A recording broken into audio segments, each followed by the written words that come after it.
અમદાવાદમાં મહિલા housing ટ્રસ્ટે informal સેક્ટરમાં મહિલાઓને સશક્ત કરવા માટે નવીન ક્લાઇમેટ રિસ્ક ઇન્સ્યોરન્સની ભવ્ય શરૂઆત કરી, જેમાં અસહ્ય ગરમીના જોખમ સામે વીમો મળશે. મારું નામ બીજલ બ્રહ્મભટ્ટ છે અને હું મહિલા હાઉસિંગ ટ્રસ્ટમાં ડિરેક્ટર છું.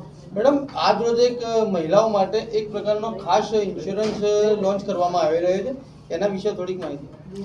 હા, એટલે આ ગરમીનો વીમો છે. એટલે જ્યારે ગરમી વધી જાય અને તેના માટે થઈને બહેનોને કેવી રીતે કવર કરી શકાય, કારણ કે એમની ઇકોનોમિક પ્રોડક્ટિવિટી એટલે આર્થિક ક્ષમતા ઘટી જાય છે. લગભગ એક તૃતીયાંશ જે પહેલાં કામ કરે છે ગરમી પહેલાં એનાથી એક તૃતીયાંશ ઓછી થઈ જાય છે. તો એમની આર્થિક જે નુકસાન હોય એ કવર કરી શકાય, અથવા તો એમને કોઈ આરોગ્યને લગતી કોઈ સમસ્યાઓ થાય તો એમાં જે ખર્ચ થાય તેને પહોંચી વળવા માટે ગરમી માટેનો વીમો ચાલુ કર્યો છે.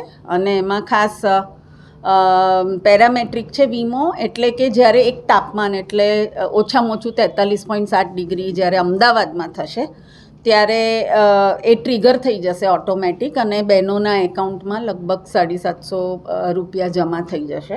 અને મેક્ઝિમમ કવર 2000 રૂપિયા છે. અને વીમો અમદાવાદ, સુરત અને વડોદરાની લગભગ 26,000 બહેનોને કવર કરે છે. બહેનોનો મુખ્ય મુદ્દો હોય છે કે પોતાના ઘરનું ગુજરાન ચલાવવું.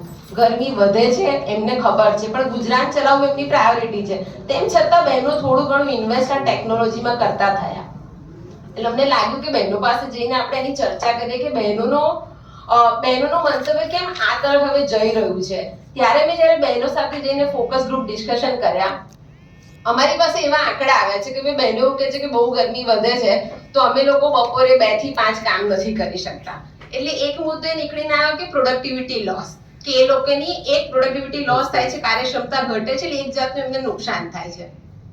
બીજો મુદ્દો એ હતો કે જે લોકો અહીંયા વિસ્તારની વિઝિટ કરી હશે એમને ખબર હશે કે ભાઈ વિસ્તારમાં જે લોકોના ઘર બન્યા હોય છે એ કોમન દિવાલ પર જ હોય છે, બધાની કોમન દિવાલ હોય છે, એટલે ક્યાંય બહારી કરી શકતા નથી. ગુજરાત લોકસભા ચૂંટણી બેઠક પર પોતાના વિસ્તારમાં સારી રીતે કવરેજ અને રિપોર્ટિંગ કરી શકે તેવા રિપોર્ટર અને કેમેરામેનની જરૂર છે. કોન્ટેક્ટ 97 252 061 23 24 26.